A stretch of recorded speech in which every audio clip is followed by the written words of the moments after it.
Now, from the Action 4 studios, Sports Director Clay Williams and Joel Bowling bring you the best in Valley High School football from the week past and for the week ahead. Highlights, analysis, and predictions from all across the Valley. It's time for Sunday Sports Extra.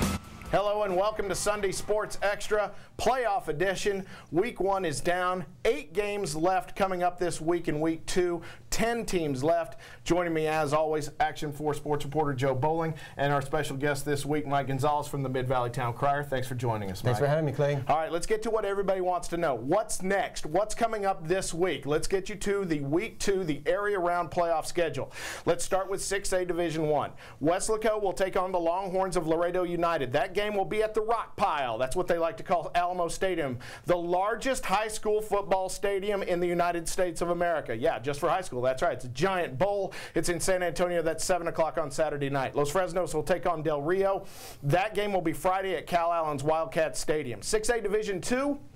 Here we go. It's Weslaco East at La Jolla Palmview. That's right, at Pack Stadium, and that's 7:30 Friday. Meanwhile, McAllen at Brownsville Rivera in a big grudge match. That game 7:30 on Friday night at Sam Stadium. 5A Division 1. Edinburgh Vela takes on Victoria West's Titans. That game will be Saturday afternoon, 1 o'clock or 2 o'clock. Still up in the air there, but it will be at Javelina Stadium on the campus of Texas A&M Kingsville. Mission Veterans at Flower Bluff once again, and this one will be at Hornet Stadium, and that one will be 7:30 on Friday. 5A Division 2. Finishing up, Sherryland will take on the Wildcats of Corpus Christi Cal Allen. That will be Friday night, Javelina Stadium, Texas A&M Kingsville. Roma will face Gregory Portland. That game Friday at the Johnson Student Athletic Center. That game in Laredo on Friday night. Meanwhile, the big game that happened this past week, how about those Mac High Bulldogs and what they were able to do on the road at Laredo Alexander? Down 14-13 on their own 40, 2 minutes to go, 2 timeouts. Fred Hover looked fantastic, connecting to Randy Ivey, connecting to Ryan Puente, and then how about this guy, the sophomore Adrian Rodriguez, his first field goal attempt of the year, 44 yards, and it is good, 16-14, and then the safety in the end zone to finish the game. Mac High wins their first playoff game since 2007 with an 18-14 win, celebrating with the kicker after the game.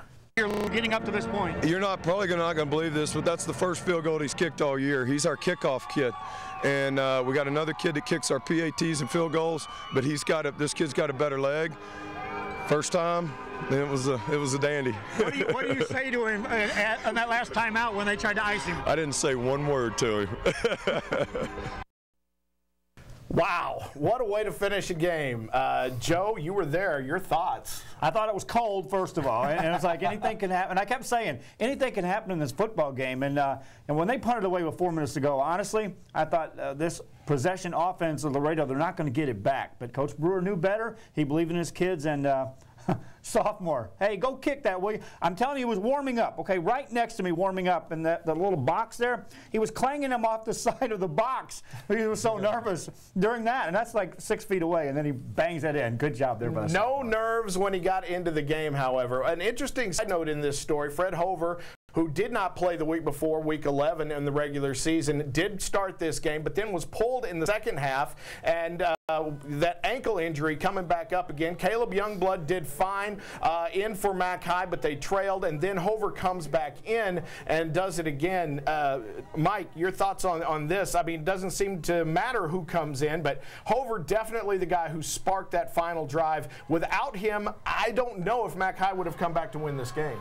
Well, he does have some experience playing in varsity games, so I don't think Coach Brewer was all that nervous of, he wasn't hesitant in bringing somebody else in there and get the job done, and he did. And, much credit to him as well as the kicker from Mac High, being that he's only a sophomore, being able to do that. I mean, that shows that, you can count on him, in big games and critical situations, moving forward, in a close game.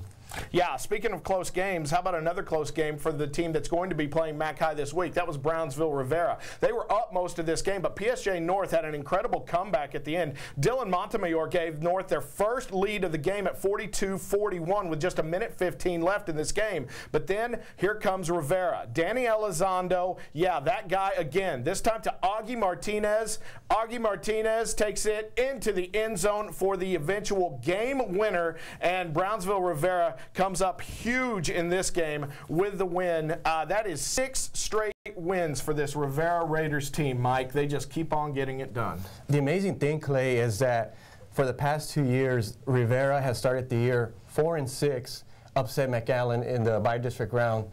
This year, they started 0-5, now have won their last 6 and have another bi-district championship under their belts. That's just, I mean, what other team does that? I mean, this is something rare that happens, and you know, if you're a fan, you might as well just show up to the games from week 5 this way to Rivera playing.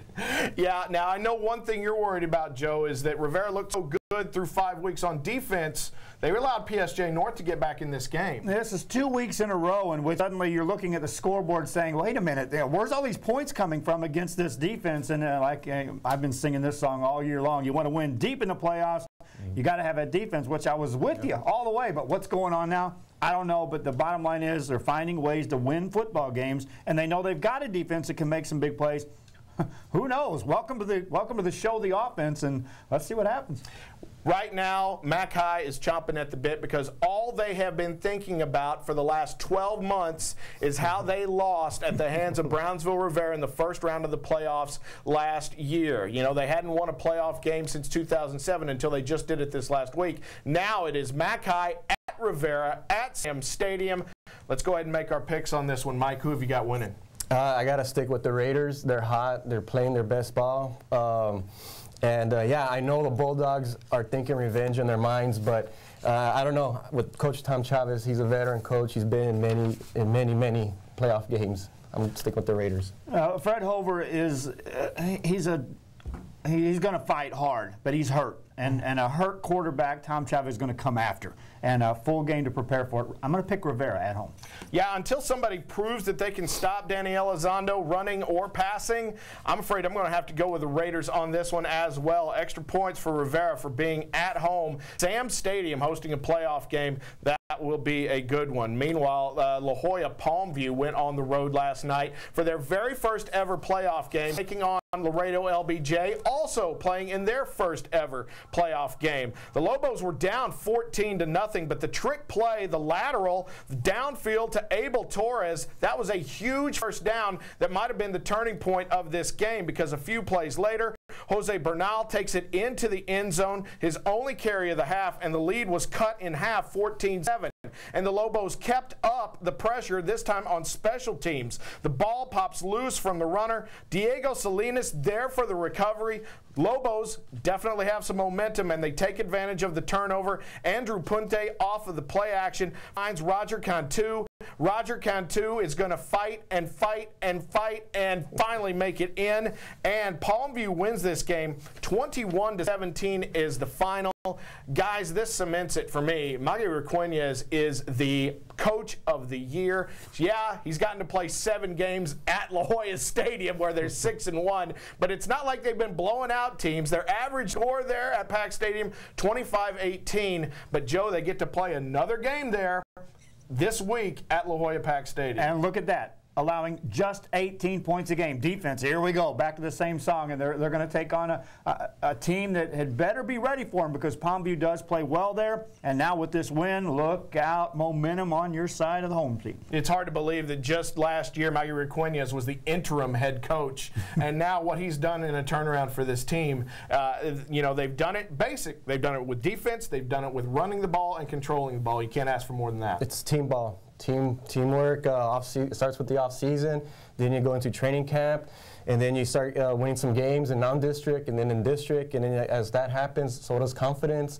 And right now, the Lobos have to feel really, really good at where they're at right now, and they really have nothing to lose. Just got to keep building and keep building. Yeah, talk about two teams that had nothing to lose. Weslaco East and San Benito came into their matchup, both coming off of season-ending losses. Weslaco East to Weslaco, San Benito at the hands of Brownsville Rivera. But in this one, Weslaco East was the team that came on strong at the end. Once again, there's that man, Lupe Marone, who has been the straw that stirs the drink for the Wildcats.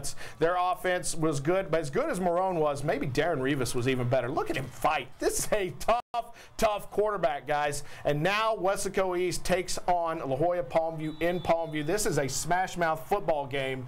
Who have you got winning this one? I'm going to stick with the Wildcats. You showed a graph right now earlier about Palmview with McAllen Memorial.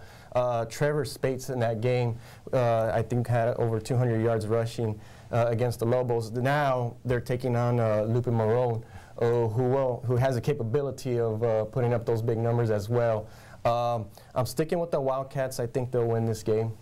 What do you got, Joe? When I saw Palmview look good, I would pick them in a heartbeat. I've seen them look bad, and it's been against a team that could run the ball. And Wesco East can run the ball, will run the ball, and will win. Yeah, there's not going to be any passing in this game. It might last 2 hours tops, even with halftime. I'm going to go with Wesco East, however, because they have just looked way too good later. So this is the way the D2 Region 4 bracket looks. The winner between Palmview and Wesco East will take on the winner between number 9 in the state, Cibolo Steel, and number 5 in the state, San Antonio Brennan, while McAllen and Rivera's winner will face the winner between San Antonio Johnson and number 18, San Antonio Brandeis. We are coming right back on Sunday Sports Extra. Going to talk a little 5A ball. Going to talk about the Roma Gladiators making an impression, their first trip to the playoffs.